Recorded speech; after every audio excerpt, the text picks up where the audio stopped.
이석증은 어지럼증 환자들 중에서 대부분 굉장히 많은 부분 차지하는 질환입니다. 증상 자체가 힘들기 때문에 어지러움이 너무 심하기 때문에 이제 고통받는 질환이기도 해요.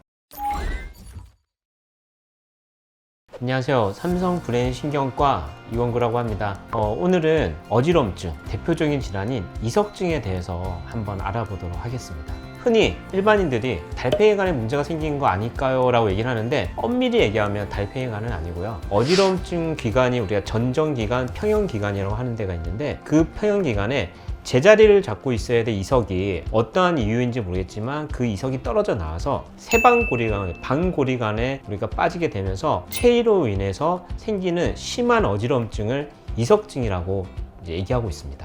한번 알아보신 분은 느끼실 거예요. 굉장히 고통스럽습니다. 막 주변이 빙글빙글 돈다고 많이 얘기하는데 그만큼 회전성 어지럼증이 이제 심하게 나타나고요. 그 다음에 증상이 생기면서 오심, 구토 같은 소화 기능 자체가 문제가 생깁니다. 그래서 굉장히 구토도 많이 하고 그런 굉장히 고통스러운 질환이고, 특징적인 게 고개를 좌우로 돌린다거나 몸을 우리가 눕혔다가 일어날 때 그때 유발이 잘 됩니다. 이 증상들이 1분 이내로 나타나게 되면 이석증을 우리가 충분히 의심해 볼 수 있습니다.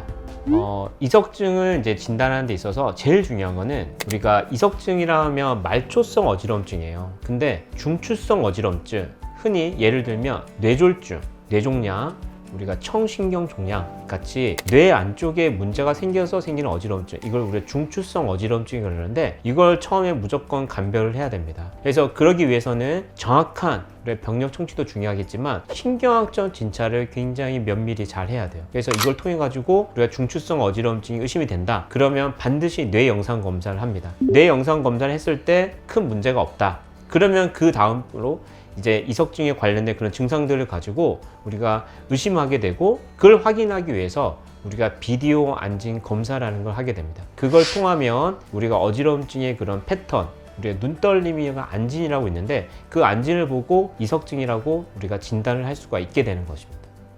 치료는 사실 이석증을 알아보신 분은 아시겠지만 내가 언제 그랬는지 저절로 좋아지는 경우가 꽤 많아요. 그만큼 양성질환이고 저절로 좋아질 수 있습니다. 이석이 아까 제가 빠져서 생긴 거죠. 그게 제자리로 저절로 들어가기도 합니다. 하지만 그냥 방치하게 되면 증상을 앓고 지내는 기간이 너무 길어져요. 그러면 너무 힘들고 우리가 움직일 때마다 어지럽기 때문에 일상생활, 특히 운전이라든지 그런 데가 굉장히 위험할 수 있어요. 그래서 이걸 치료하기 위해서 정확하게 안진이 어디에 있는지, 그러니까 눈떨림이 어떻게 보이는지를 보고 어느 세방고리관에 이석이 빠졌는지를 정확하게 확인을 하고 나서 이석 정복술을 하게 됩니다. 이석 정복술은 당연히 어지럼증, 특히 이석증을 전문으로 하는 선생님을 만나야지만 제대로 치료를 받을 수가 있어요. 그래서 이걸 통해서 이석을 정복을 하고 나서 그 다음에 어지럼증이 좀 남아있거나 소화 기능이 되지 않는 것들을 보조적으로 약물로 치료하게 되는 것입니다.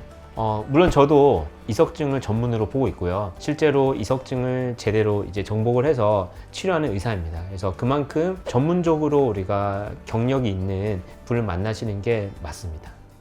이석증은 어지럼증 환자들 중에서 대부분 굉장히 많은 부분 차지하는 질환입니다. 증상 자체가 힘들기 때문에 어지러움이 너무 심하기 때문에 이제 고통받는 질환이기도 해요. 그래서 최대한 빨리 정확하게 진단을 받고 빠른 치료를 통해 가지고 일상으로 돌아갈 수 있도록 하는 것들이 굉장히 필요합니다. 그래서 이 영상을 보고 많은 분들이 이석증을 전문으로 보는 선생님을 만나서 잘 치료가 됐으면 좋겠습니다.